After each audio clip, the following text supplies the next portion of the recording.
श्री गणेशाय नमः। ओम श्री सरस्वत्यै नमः। ओम श्री गुरुभ्यो नमः। ओम समस्त जन कल्याणे निरतं करुणामयं नमामि चिन्मयं देवं सद्गुरुं ब्रह्मविद्वरम्। ओम मूकं करोति वाचालं पंगुं लंघयते गिरिं यत्कृपातमहं वन्दे परमानन्दमाधवम्। ॐ सदाशिवसमारम्भां शङ्कराचार्यमध्यमाम् अस्मदाचार्यपर्यन्तां वन्दे गुरुपरम्पराम्। ॐ स्वात्मविज्ञानसंतृप्तं भक्तिगङ्गेशमानसं श्रीगुरुं परमं वन्दे भक्त्या स्वामितपोवनम्।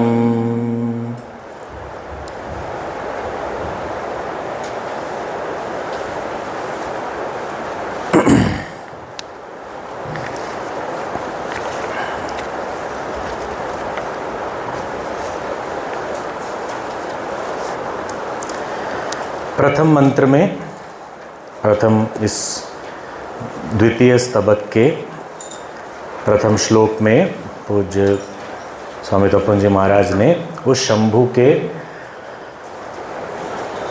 सर्वव्यापी सत्तत्व रूप को पहचानने की दृष्टि के बारे में बताया और द्वितीय मंत्र में उस दृष्टि के प्राप्त करने की जो प्रक्रिया है, उसकी तैयारी है, ऐसे कर्म की बात बताई।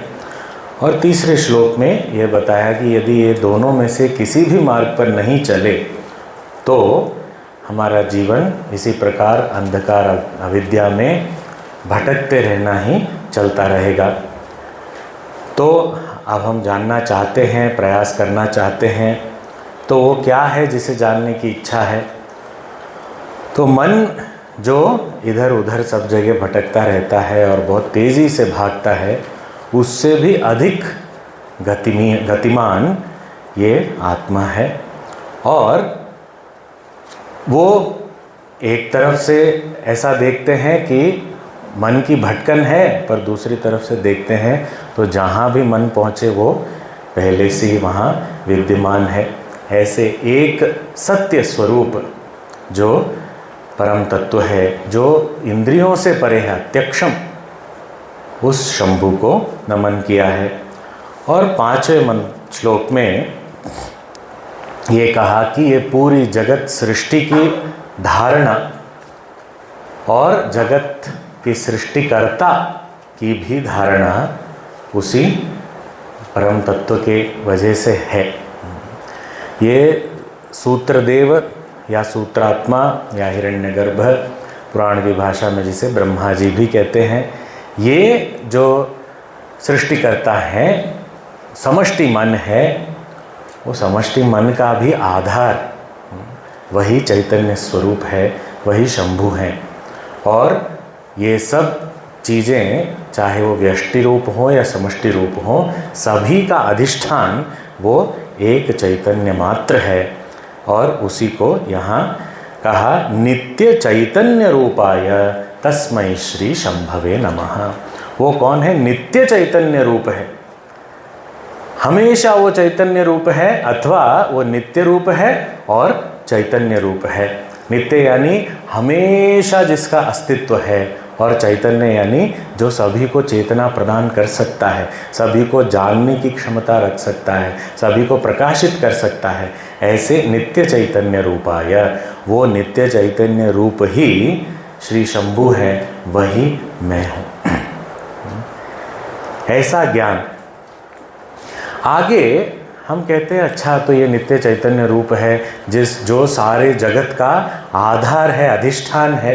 अच्छा ठीक है, समझ गए। क्या समझ गए? हाँ समझ गए। तो यदि हम समझ गए तो कौन समझा? बुद्धि समझ गई। बुद्धि समझ गई यानी ये बुद्धि का विषय हो गया। और यदि बुद्धि का विषय हो गया तो पता नहीं आप क्या समझे हो, पर वो तो नहीं है जिसे बताया जा रहा है। क्यों? क्योंकि बुद्धि का विषय हो ही नहीं सकता हो। तो जैसे ही मन में ऐसा आ जाए, हाँ समझ गए, मतलब समझ जाना नहीं समझे हैं। हाँ, और आगे वो केनोपनिषद की भाषा ऐसी है। केनोपनिषद में तो कहा कि जो समझ गया वो नहीं समझा, और जो नहीं समझा वो समझा। हाँ हाँ हाँ, तो हम नहीं समझे, हाँ तो भी नहीं समझे।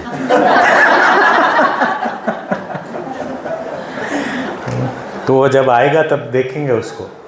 पर यहाँ कहते कि ये सब शब्दों को पकड़ के मन से भी ज़्यादा तेज है, इंद्रियों से भी परे है। अच्छा, तो मन जहाँ भी जाए वहाँ ऑलरेडी वो है, इंद्रियाँ जहाँ भी पहुँचे वहाँ पहले से वो विद्यमान है, वो एक है, सत्य स्वरूप है, वो पूरे जगत को धारण करने वाला आधारभूत इस सारे जगत का अधिष्ठान है।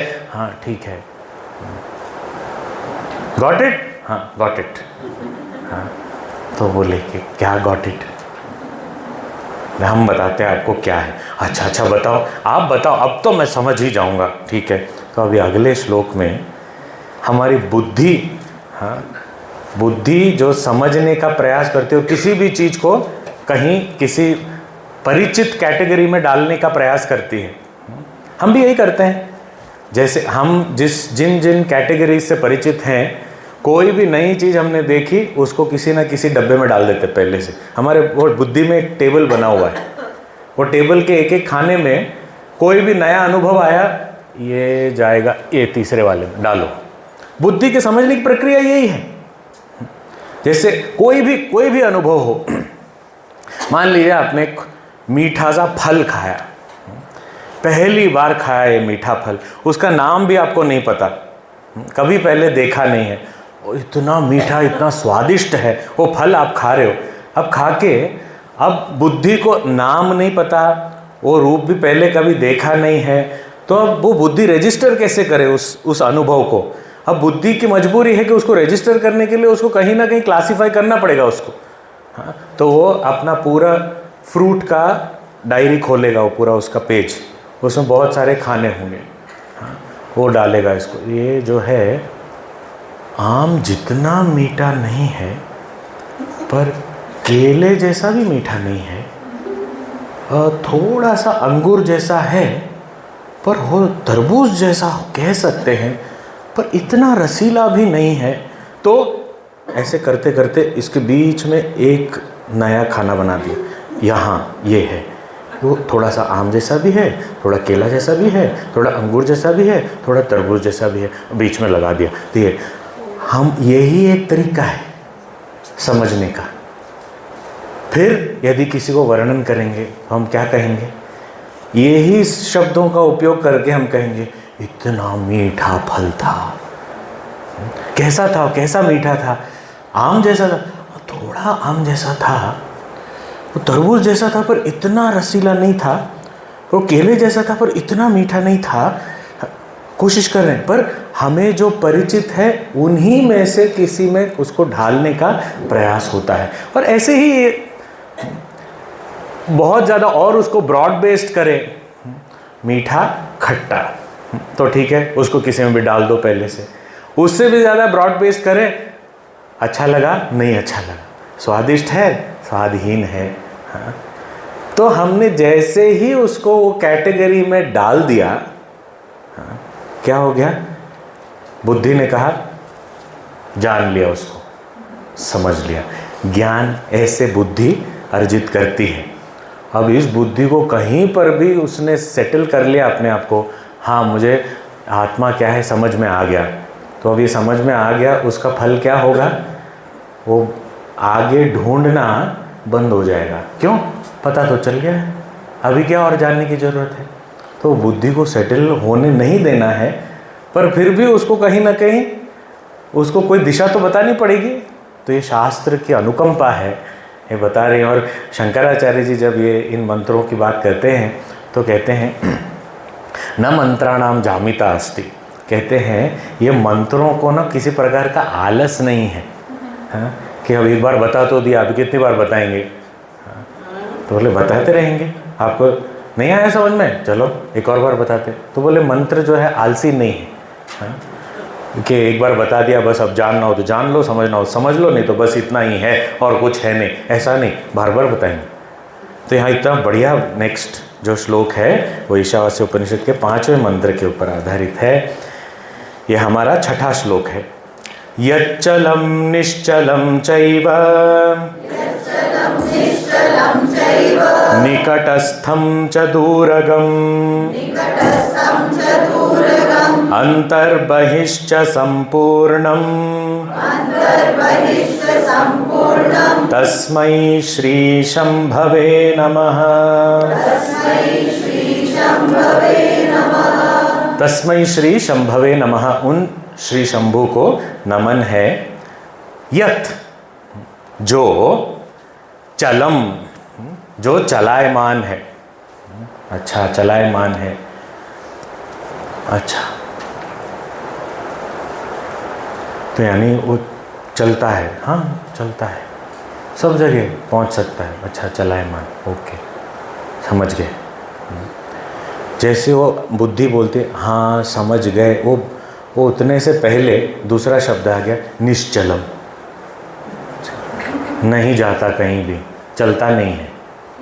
हाँ, चलम, हाँ, निश्चलम। तो क्या ये दो अलग अलग चीज़ों की बात कर रहे हैं? विरुद्ध? नो, एक ही चीज़ का वर्णन है, एक ही चीज़ के बारे में संकेत है।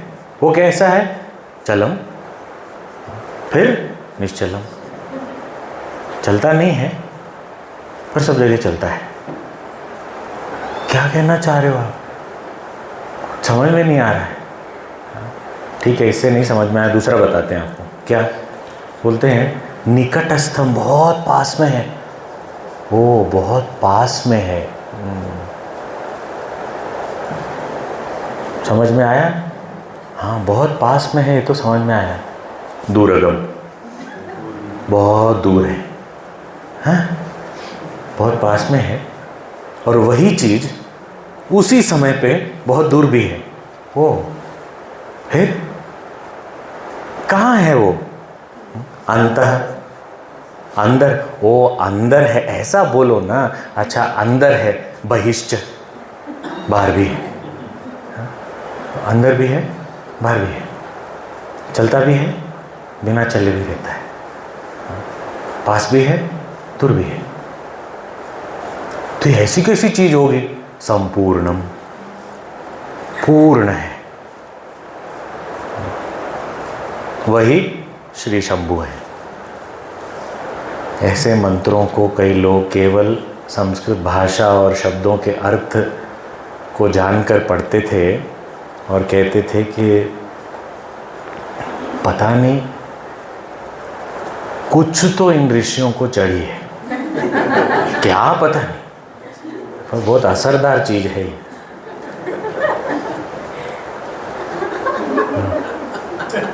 और फिर बोले चलम निश्चलम निकटस्थम दूरगम अंतः बहिश्च।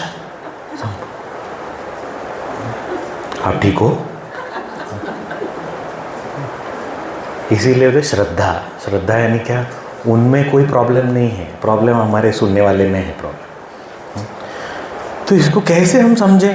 देखिए, एक दृष्टांत के तौर पे हम सब यहाँ पर आए, हाँ यहाँ पहुँचे हम लोग सब, तो चाहे फ्लाइट से आए हों, ट्रेन से आए हों, गाड़ी से आए हों, बस से आए हों, जिस भी वाहन से आए हों, बताइए आप बैठे बैठे आए या चलते चलते आए?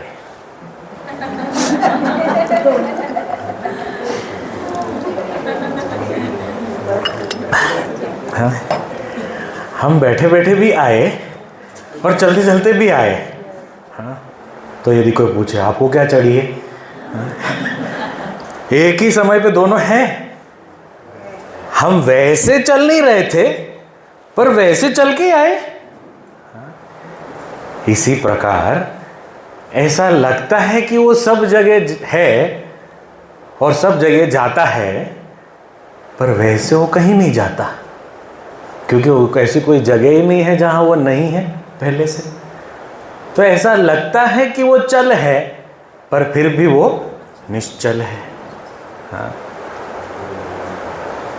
एक ही समय पे एक ही वस्तु चल भी है, निश्चल भी है। हाँ। निकटस्थम दूरगम, बहुत निकट है। निकट कहना भी असल में देखा जाए तो दूर ही है। क्यों? क्योंकि ये तो मैं स्वयं हूं, तो मैं यदि निकट भी बोलूं यानी ये तो मुझसे दूर ही हो गया।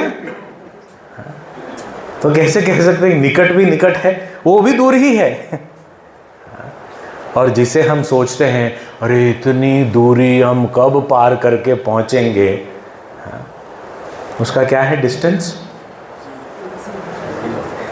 0 किलोमीटर पहले से पहुंचे हुए हैं। हाँ? तो ऐसा लगता है दूर है, अत्यंत निकट है। और जिसे हम निकट कहते हैं वो भी असल में दूर है। हाँ? तो एक ही समय पे। और दूसरी दृष्टि से देखा जाए तो जो व्यक्ति, जो दूसरे श्लोक में बताया गया, कर्म, निष्काम कर्म इत्यादि करके ईश्वर की पूजा के रूप में करे, ऐसे साधना करने वाले व्यक्ति के लिए निकटस्थम, बहुत पास है, जल्दी पहुंच जाएंगे। हाँ। और जो कुछ नहीं करता, जो तीसरे श्लोक वाला है, मूढ़ है, अज्ञानहतः मूढ़, उसके लिए दूरगम। ये तो इस जन्म में तो होने नहीं वाला, छोड़ो अगले जन्म में देखेंगे।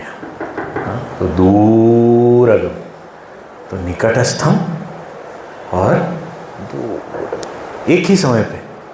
हाँ? एक ही वस्तु। अच्छा, फिर अंतः बहिश्च। ये अंतर बहिश्च, इसको समझना, देखिए एक घड़ा है, नॉर्मल मिट्टी का घड़ा है या तांबे का लोटा है या जो भी है।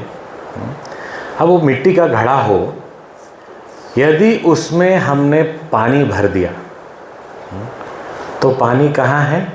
घड़े के अंदर है। ओके, घड़े के अंदर पानी है। अच्छा, बाहर यदि हम कहें बाहर भी पानी है तो इसका अर्थ क्या होगा? हाँ, यदि कहें पानी घड़े के अंदर है तो पानी अंदर है, ठीक है, पर यदि कहें पानी बाहर भी है, इसका अर्थ क्या हो गया? घड़ा ही पानी में है। इसी प्रकार जब हम कहते हैं कि यह आत्म तत्व अंदर है और बाहर भी है, इसका अर्थ ये हुआ, अंदर बाहर किसके रेफरेंस में कह रहे हैं? इस शरीर के रेफरेंस में ही कह रहे हैं। अब यदि ये शरीर के रेफरेंस में अंदर भी वही है, बाहर भी वही है, इसका अर्थ क्या हुआ? उसी में ये शरीर भी है। अब विचार करें, ये मिट्टी का घड़ा पानी में है, अब वो मिट्टी वो क्या है? हाँ, यदि हम सृष्टि का क्रम देखते हैं, हाँ, तो उस चैतन्य से कहते हैं पहले आकाश की सृष्टि हुई, सूक्ष्म तत्व की। आकाश से वायु, वायु से अग्नि, अग्नि से जल, जल से पृथ्वी यानी मिट्टी। तो उस जल में यदि मिट्टी का घड़ा है तो मिट्टी का घड़ा भी क्या है? कारण रूप में तो वो भी जल ही तो है। इसी प्रकार ये शरीर कहाँ से आया? सृष्टि कहाँ से हुई? जगत की सृष्टि कहाँ से हुई? यदि एक सत्यम एकम, वो अद्वैत एक सत्य ही केवल है, तो यदि ये विविधतापूर्ण सृष्टि भी आई है तो कहाँ से आई? सृष्टिकर्ता भी उससे आए, सृष्टि भी उसी से आई। हाँ, तो यानी ये शरीर भी, यदि कहते हैं शरीर भी उसी आत्म तत्व चैतन्य में है, तो ये शरीर भी कुछ अलग थोड़ी है उससे। तो यानी कैसी दृष्टि हो गई? अंदर भी वही है, बाहर भी वही है, और जो बीच में दिख रहा है अंदर बाहर का रेफरेंस पॉइंट, वो भी वही है। तो दूसरा कुछ रहा ही नहीं। अंतः बहिश्च, अब ऐसा है तो अंदर भी वही, बाहर भी वही, और उसके रेफरेंस में जो है बीच में वो भी वही। तो यानी संपूर्ण, फिर बचा क्या कुछ? और ये जिसे संपूर्ण कहते हैं उसे ही अनंत भी कहते हैं। क्योंकि जो अनंत है वही संपूर्ण है, क्योंकि संपूर्ण के टुकड़े नहीं हो सकते।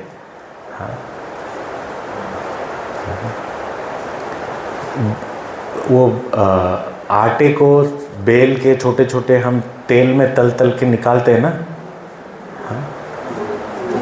हाँ, पूरी कहते हैं ना उसको। उसको फाड़ दो, उसको क्या बोलेंगे? आधी या पूरी?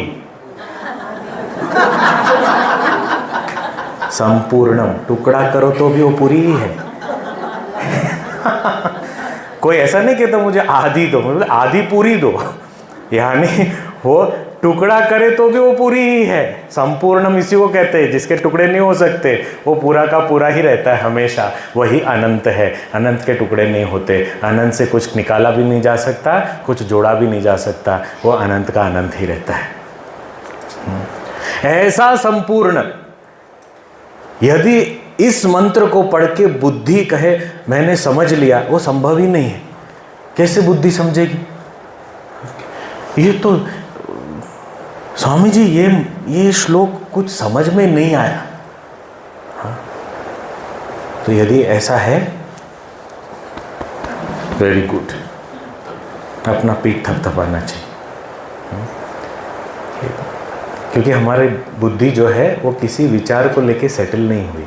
क्योंकि जैसे ही किसी विचार को लेके वो बुद्धि बोल दे, पता चल गया, जान लिया, समझ गए, फिर उसको ढूंढना बंद हो जाता है। उसको जानना ही बंद हो जाएगा। अब क्या जानने की? हाँ, समझ लिया। तो यदि कहा चल, हाँ, चलता फिरता है सब जगह पे, जान लिया। हाँ, बहुत पास में, हाँ बहुत पास में है, तो ध्यान पर, बहुत पास में, बहुत पास में। कहाँ पास में? अंदर, अपने अंदर। अब अंदर का मतलब क्या होता है? अंदर किसे कहते हैं? शारीरिक दृष्टि से अंदर है। तो सारे कार्डियक सर्जन जो ओपन हार्ट सर्जरी करते थे और करते हैं, वो लोगों को तो आत्मा के दर्शन होते होंगे। आई हैव कंप्लीटेड 34 आत्मदर्शन सो फार, सक्सेसफुल। क्यों? वो ओपन हार्ट सर्जरी के, अरे आत्मा यहाँ है, अच्छा ओके, पता चल गया। वो जैसे एक एक धड़कन के साथ वो उछल रहा है थोड़ा सा, आत्मा बेचारा शांति से बैठ भी नहीं पाता। दिल के अंदर, अंदर है, अंदर। अरे ऐसे फिजिकली थोड़ी अंदर है। किसी भी चीज़ को हम कहते हैं अंदर है। हम किसी से प्यार हो जाते हैं, हम कहते हैं आप तो हमारे दिल में बसे हो। 70 किलो का आदमी आपके दिल में, बाप रे, वजनदार दिल है आपका। अरे शारीरिक थोड़ी बोल रहे अंदर है। तो वो जो अंदर है, इसका अर्थ क्या है? वो अंदर भी है, बहिश्च। असली चीज तो ये है, अंदर बाहर सब जगह और बीच में भी वही है। उसके सिवा और कुछ है ही नहीं, वही संपूर्ण है। ऐसा तो बुद्धि एक जगह पे स्थिर हो, उससे पहले उससे बिल्कुल अलग कोई चीज, तो बुद्धि को ये क्या है, क्या है। और ऐसे जो दो चीजों के बीच में संघर्ष चलता है, इतने में वो जो बुद्धि फिर थोड़े समय के बाद थक जाती, ये क्या है, ये है, ये है, ये है, ये है। और वो जब वो बुद्धि थोड़ी देर के लिए वो शांत हो जाती है, तब उपनिषद कहते हैं यदा पंचावतिष्ठन्ते ज्ञानानि मनसा सह, ये पांचों इंद्रियां, मन सब जब स्थिर हो जाते हैं, बुद्धिश्च न विचेष्टते, बुद्धि भी कोई चेष्टा नहीं करती, तम आहुः पंडितम, वो पंडित लोग उसको परम गति कहते हैं। हाँ, यही है। ये बुद्धि की ये स्थिति को समझने के लिए कहानी है। एक आदमी था, वो चूहे पकड़ने का एक्सपर्ट था। उसने खुद ये ढूंढ निकाला था चूहा पकड़ने का तरीका। तो लोग उसको बुलाते थे, बड़ा डिमांड में था कि अरे हमारे यहाँ बहुत चूहे हैं, तुम आ जाओ पकड़ो। तो इतना फेमस हो गया कि उसका एक टीवी शो भी किया, और वो उसने बताया भी कि कैसे करता है, क्या करता है। तो डेमोन्स्ट्रेशन करने से पहले उसने पूरा बताया कि क्या करता है। उसने बताया कि मैं कुछ चूहे जो है मेरे वो लेके जाता हूँ, और 2 डब्बे लेके जाता हूँ बड़े बड़े, एक में काजू भरा होता है और दूसरे में बादाम, और मैं इससे चूहा पकड़ लेता हूँ। बोले काजू बादाम से कौन चूहा पकड़ता है? बोले मैं कर लेता हूँ। बोले क्या करते हो ये? बोले वैसे तो ट्रेड सीक्रेट है, पर चलो आपको बता देता हूँ। बोले अच्छा क्या है? तो बोले मैं एक तरफ काजू रखता हूँ और दूसरी तरफ बादाम रख देता हूँ, और फिर बीच में चूहे को छोड़ देता हूँ।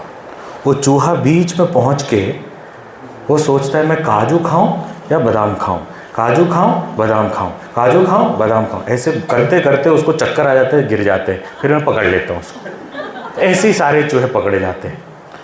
इतना फेमस हो गया, उसकी बहुत डिमांड बढ़ गई, सब जगह देश विदेश में सब बुलाने लगे कि आप हमारे यहाँ आइए, हमारे यहाँ आइए। वो बड़े बड़े इंटरनेशनल सेलिब्रिटी शो में उसको बुलाया गया। तो उसको लगा भी कि इंटरनेशनल लेवल का मैं सेलिब्रिटी हो गया हूँ, तो चलो मैं एक असिस्टेंट रख लेता हूँ। तो एक असिस्टेंट, उसका ही भतीजा था, उसको ले लिया कि चलो तुम चलो मेरे साथ, मैं शो करने जा रहा हूँ, तुम हेल्प करना। बोले क्या करना होगा चाचा जी? बोले तू चिंता मत कर, ये 2 डब्बे लेके आ, बस बाकी सब कर लेंगे हम। वो बैठा हुआ था बेचारा वेटिंग लॉन्ज में, तो भूख लगी तो खाना शुरू कर दिया उसने। पहले काजू ख़त्म किए, फिर बादाम। उसको कन्फ्यूज़न नहीं था क्या खाना है, वो खा ले, सिर्फ चूहे को हुआ। तो दोनों डब्बे खाली और बैठे हैं वो स्टूडियो में। बोले कैमरा रोलिंग, लाइव, चलो डेमोन्स्ट्रेशन दो। अब वो उसने पूछा भतीजे को, लाओ डब्बे, खाली है डब्बे, क्या करोगे आप? बोले डब्बे खाली। टेंशन में फिर थोड़ी देर के बाद उसने कहा कोई बात नहीं, कर लेंगे। और तब वो भतीजे को भी समझ में आ रही मैंने ये क्या कर दिया। वो माफ़ी मांगने लगा। वो चाचा ने कहा चिंता मत करो, मैं एक्सपर्ट हूँ, ऐसे ही थोड़ी एक्सपर्ट हूँ, हाँ मैं काजू बादाम के बिना भी पकड़ सकता हूँ। अच्छा, बोले ठीक है। तो चूहे को छोड़ा, चूहा गया, देखने लगा इधर उधर, कुछ नहीं रखा, इधर उधर देखने लगा, और फिर चक्कर खा के गिर गया। पकड़ लिया उसको। बोले देखा, और सब लोग तालियां बजाने लगे कि वाह वाह ये कितने एक्सपर्ट हैं। फिर रात को अकेले में भतीजे ने पूछा चाचा जी से, ऐसे कैसे हुआ, क्या हुआ? तो बोले मैंने चूहे को छोड़ा एज यूजुअल, पर ना काजू था ना बादाम। तो चूहा गया बीच में और वो सोचने लगा काजू कहाँ गया, बादाम कहाँ गया, काजू कहाँ गया, बादाम कहाँ गया, चक्कर आ गया और सो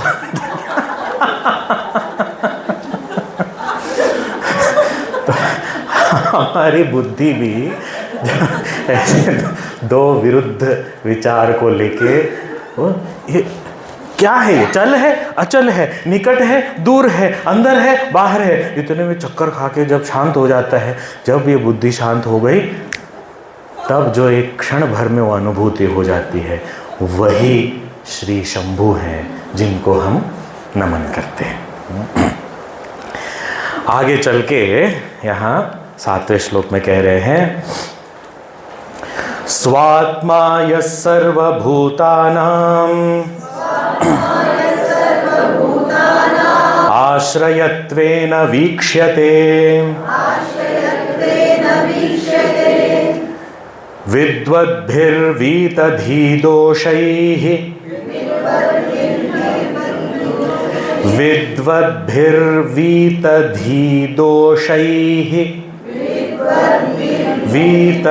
वीतधीदोषैः तस्मै श्री शंभवे नमः।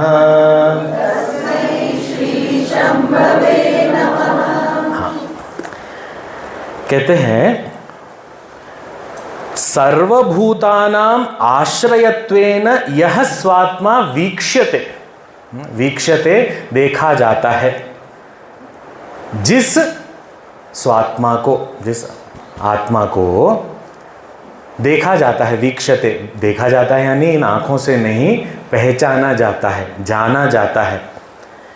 कैसे जाना जाता है? सर्वभूतानां आश्रयत्वेन वीक्ष्यते। उस वह आत्मा जिसे सारे प्राणियों के आधार के रूप में, आश्रय के रूप में पहचाना जाता है। हाँ, जिसे पहले श्लोक में कहा येन वास्यम इदम सर्वम, उसी अर्थ में यहाँ कहा कि जिस आत्मा को ये सारे प्राणियों के आश्रय रूप में पहचाना जाता है। अभी आश्रय शब्द को भी समझना है। हमारा जो जिस प्रकार से स्थूल दृष्टि से हम समझते हैं, हम कहते हैं ये घड़ी है, उसका आश्रय क्या है?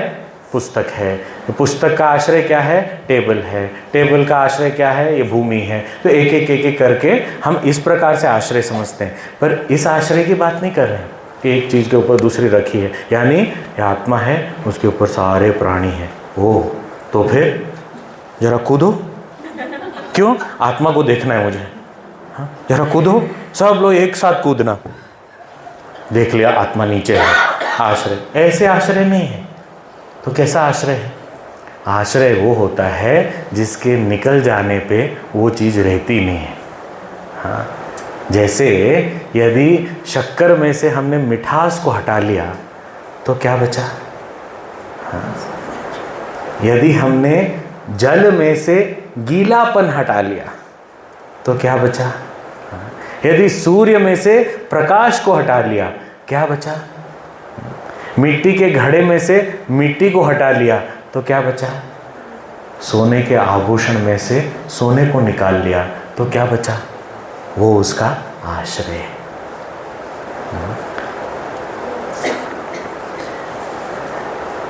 पूज्य गुरुदेव एक लॉजिक ऑफ स्पिरिचुअलिटी नाम का एक बेसिक इंट्रोडक्टरी टॉक्स उन्होंने दिए थे, तो उसमें एक बहुत सुंदर दृष्टांत देते हैं कि एक केरला के प्रोफेसर थे, मैथमेटिक्स प्रोफेसर, गणित पढ़ाते थे। तो बोले कि वैसे गरीब थे, तो बोले कि पैसे कमाने के लिए कुछ करना पड़ेगा। बहुत अच्छे गणितज्ञ थे, पर ये पैसे कमाने की विद्या उतनी नहीं आती थी। पर एक दिन अपनी पत्नी को उन्होंने बुलाया सुबह सुबह। बोले, अरे मैंने ढूंढ लिया फॉर्मूला। क्या फॉर्मूला ढूंढ? हम बहुत पैसे वाले हो सकते हैं, ये फॉर्मूला ढूंढ लिया मैंने। अच्छा, कैसे? बोले, गणित से, गणित से हम बहुत पैसे कमा लेंगे। तो बोले, आप पिछले 10 साल से गणित के प्रोफेसर हो, आज तक तो पैसे आते हुए देखे नहीं मैंने, ऐसे कैसे कमा लो? ढूंढ लिया मैंने। क्या? बोले, तुमको समझ में आएगा कि नहीं पता नहीं, हम इक्वेशन से काम करते हैं। अब होता है इक्वेशन क्या होता है? वो महिला सरल थी, सामान्य थी, पढ़ी लिखी नहीं थी, पर बुद्धिमान थी, बहुत बुद्धिशाली थी। तो कहा नहीं, समझा दो, समझने का प्रयास कर लेंगे। तो बोले देखो इक्वेशन ऐसा होता है, a + b - a, यदि ऐसा करें तो a कैंसिल हो जाएगा, b बच जाएगा। समझ में आया? तो बोले हाँ इसमें क्या है, तो आसान है, समझ में आया। बोले इससे पैसे कहाँ मिलेंगे? बोले यही इक्वेशन है पैसे कमाने का तरीका। अच्छा कैसे?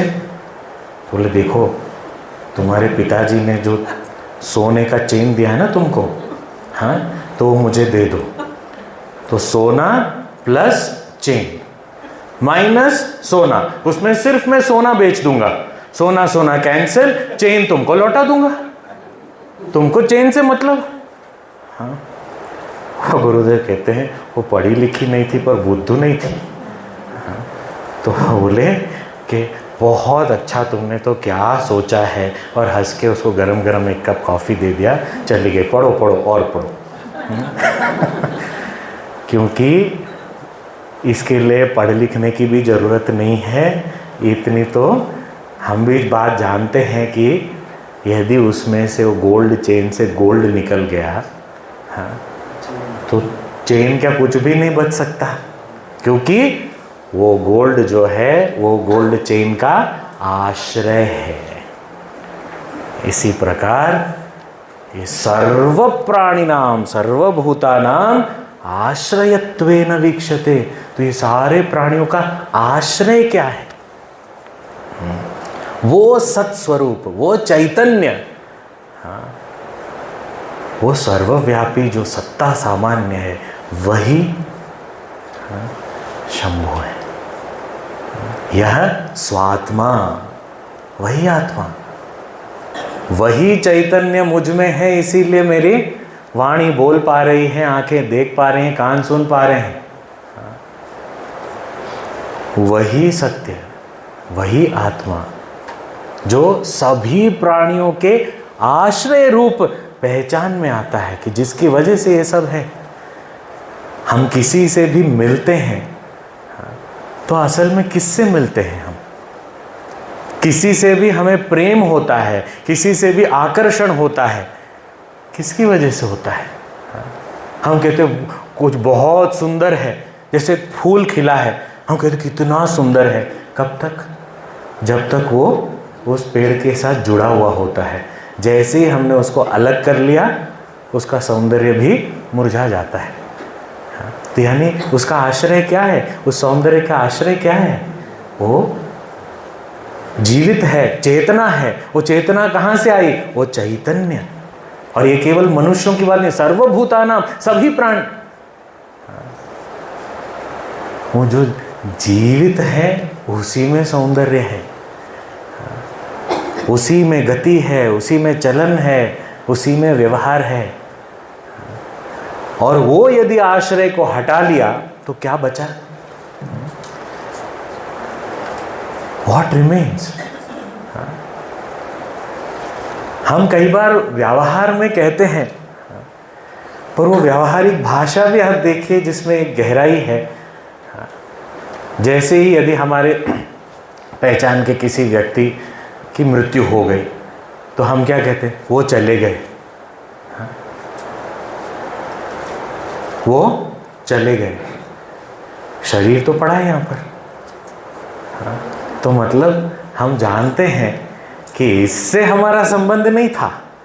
हाँ, यदि इससे संबंध होता तो क्या किसी का भी मन करता कि उसको जला दे या दफना दे? हम जानते हैं इससे संबंध नहीं था, है, पर फिर भी एक हमारी भावुकता और अज्ञान की वजह से हम उसको देख के उसके साथ ही हमारा नाता जुड़ा हुआ है। क्यों उधर जुड़ा हुआ है? क्योंकि इधर जुड़ा हुआ है, इसमें जुड़ा हुआ है, इसीलिए उधर जुड़ा हुआ है। पर यदि हम सही में देखें तो मेरा संबंध कहाँ है? मेरी पहचान क्या है? और ये सारे प्राणी जो भी हैं उन सब का अस्तित्व किसकी वजह से है? उसका आश्रय क्या है? उस आश्रय को जब पहचान लिया, तब क्या किसी को मिस करेंगे? ऐसा कहेंगे कि हम इनको छोड़ के नहीं जाना? कैसे जा सकते हैं? कोई जगह ऐसी है ही नहीं जहाँ पर वो नहीं है। वही मैं हूँ, यह स्वात्मा सर्वभूतानाम आश्रयत्वेन वीक्षते। तो self in me is the self in all. ये आत्मदृष्टि से ही जगत में भी वो सत्य दृष्टि आएगी कि वो जगत में जो तत्व है उसका सार है, वो तभी पहचान पाएंगे जब उसको हम अपने अंदर पहचानें। वो आवश्यक है, क्योंकि हमारी दृष्टि हमारे जो व्यक्तित्व या हमारे जो तादात्म्य के ऊपर ही आधारित है। हमारी दृष्टि भी, हमारी नज़र किस पे पड़ती है? उसी चीज़ पे पड़ेगी। सभी लोगों में, कोई किसी को भी देखें, हम उसी चीज़ पे नज़र पड़ेगी जो हमारे में, अपने में जो तादात्म्य है उसी के ऊपर दूसरे की नज़र पड़ेगी। मान लीजिए किसी को अपने मूँछों पे बहुत गर्व है, तो जब लोगों को देखेगा तो मूँछ देखेगा, क्योंकि उसका तादाद में मूँछों के साथ बहुत ज़्यादा है। तो बोले अरे इसकी तो मेरे से ज़्यादा अच्छी मूँछ है, ये देखो कैसा है, कुछ नहीं है। तो उसके जीवन में कैटेगरी क्या होगी? मूँछ वाला बिना मूँछ का, अच्छा मूँछ वाला वो अच्छा नहीं है। तो बस इतनी कैटेगरी होगी किसी भी चीज़ की। देखिए फॉर एग्जांपल, अभी हमने नई गाड़ी खरीदी, वो बहुत तादाद में हो जाता है गाड़ी के साथ। तो जब वो गाड़ी के साथ तादाद में होता है तो हम कहीं भी बाहर जाते हैं, देखते हैं तो सबकी गाड़ियाँ ही दिखती हैं। ये कौन से मॉडल की है?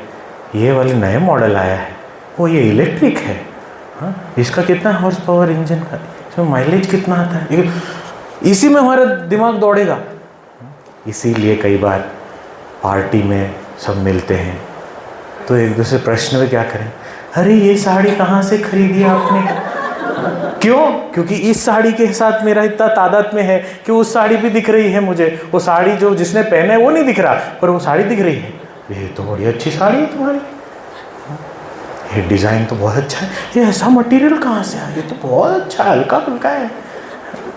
इतनी ज़्यादा चीज़, किसी को अपने रूप पे बहुत ज़्यादा है तो रूप दिखेगा, वो रूप में भी विशेष रूप से नाक के ऊपर बोल तो सबकी नाक देखते रहेंगे हम। इसकी नाक तो समोसे जैसी है, अच्छा नहीं है। इसकी नाक तो इतनी लंबी है, तो सब यही देखते रहेंगे। किसी को बालों के ऊपर है तो बाल तो वही देखते रहेंगे सब में। शरीर से तादाद में है तो शरीर दिखेंगे। इसी प्रकार यदि मन से तादाद में है, भावनाओं से तादाद में है, तो हमें भावनाएं दिखेंगी, शरीर नहीं दिखेगा। शरीर जैसा भी दिखता हो क्या फ़र्क पड़ता है? अरे बहुत बहुत प्रेम करने वाले हैं, बहुत अच्छे हैं, कहे क्या हुआ? अरे देखा आपने, और उसकी नाक कैसी टेढ़ी है, तो बोले क्या फ़र्क पड़ता है, नाक टेढ़ी है तो कितने अच्छे हैं, दिल के बहुत अच्छे हैं। क्यों? क्योंकि मेरा तादाद में वहाँ है, इसीलिए वो दिख रहा है मुझे। और ये कांस्टेंट भी नहीं रहता, हमारा कूदता रहता इधर उधर, कभी शरीर के साथ, कभी मन के साथ, कभी बुद्धि के साथ। आज के क्लास में तो बड़ा सब कुछ समझ में आया मुझे। बोले मुझे कुछ नहीं समझ में आया। वैसे भी तुम कहाँ ठीक से सुनते हो, तुमको कुछ नहीं समझ में आएगा, मुझे तो समझ में आया।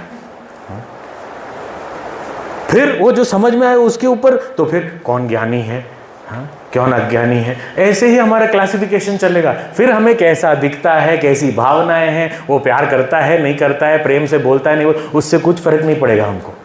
बुद्धि, इसलिए वो साइंटिस्ट लोग वगैरह होते हैं बहुत, वो ज्ञान ज्ञान ज्ञान ज्ञान, तो उसमें फिर वो शारीरिक स्तर पे तो सब कुछ भूल जाते हैं। एक आदमी चलते चलते डब्बा खोल खोल के देखता था, तो बोले लंच बॉक्स अपना खोल खोल के देखता था। तो बोले खोल खोल के बार बार क्यों देखते रहते हो? तो बोले मुझे देखना है कि मैं ऑफिस जा रहा हूँ या घर जा रहा हूँ, वो भूल जाता हूँ। क्यों? क्योंकि वो ज्ञान ज्ञान ज्ञान ज्ञान, तो समझ में याद नहीं है कि मैं, और रात को ऑफिस पहुंच गया। तो बोले रात को ऑफिस कैसे पहुंच गए, तुम तो डब्बा देखने वाले हो। तो बोले मैं आज लंच खाना भूल गया था। तो डब्बा चेक किया तो भरा हुआ था, तो मैं चला गया वापस ऑफिस।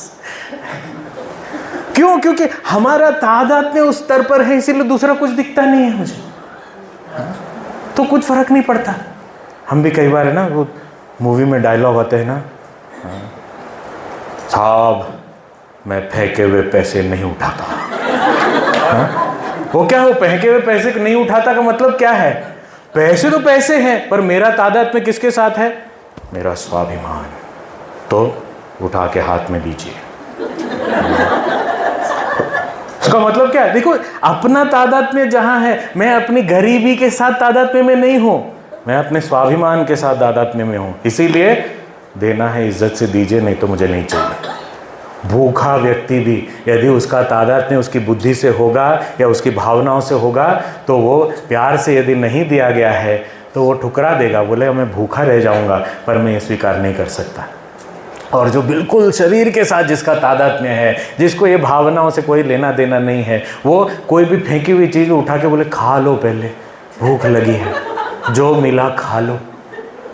हाँ, इतने भूखे हैं, चलो अन्न क्षेत्र में खा लेते हैं, ताकि इतनी तो एनर्जी मिल जाए कि बाजार में जाके खा सके।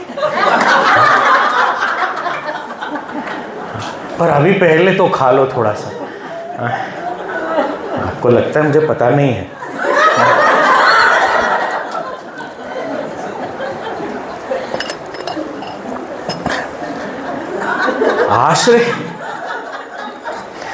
आश्रयत्वेन वीक्षते विद्वद्भिः। कौन इस आश्रय को देखता है? तो हमारा तादाद में यदि उस आत्म तत्व के साथ हुआ तो वही दिखेगा, और जब वही दिखेगा तो हमें समझ में आएगा कि ये सारे प्राणी हैं, उसका आश्रय वो एकमात्र है जो मैं स्वयं हूँ।